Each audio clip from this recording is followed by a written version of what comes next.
Did you know Blackbeard the pirate was so difficult to kill that it took 5 musket balls and over 20 sword wounds to finally bring him down? And that even after he was dead, his crewmen claimed his headless body swam 3 times around the ship before finally sinking? Here is what actually happened in the last 24 hours of the most feared pirate in history.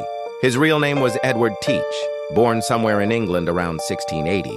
By 1718, he had built a reputation so terrifying that merchant ships surrendered without a fight the moment they saw his flag. He operated primarily along the American colonial coastline and in the Caribbean, blockading the port of Charleston, South Carolina, for an entire week in 1718, and holding the city hostage until his ransom demands were met. By November 1718, the governor of Virginia, Alexander Spotswood, had enough.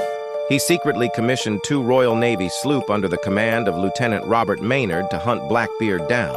Maynard tracked him to Ocracoke Inlet in North Carolina, where Blackbeard and his crew were anchored and celebrating after a successful season of piracy.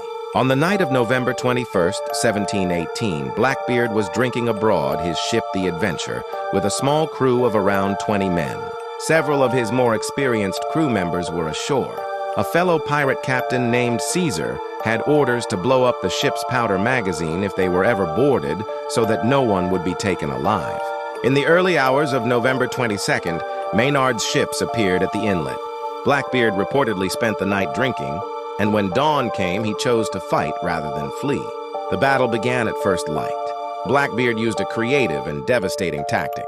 He threw homemade grenades called smoke bottles onto Maynard's deck, forcing the crew below. Then he and his men boarded the ship expecting to find it nearly empty. Instead, Maynard and his men surged back up from below.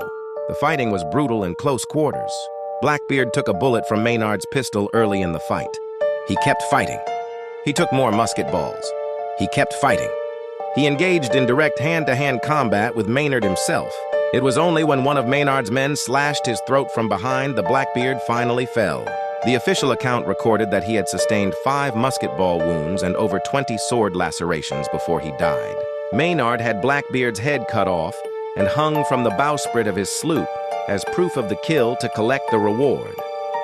As for Caesar's plan to blow up the ship, it was thwarted by 2 captured prisoners who stopped him before he could light the fuse. Blackbeard was dead at approximately 38 years old. His severed head was displayed at the entrance to the harbor at Hampton, Virginia, as a warning to other pirates. The story of his headless body swimming around the ship was almost certainly invented by surviving crew members. But given everything else about the man, it somehow does not feel entirely impossible.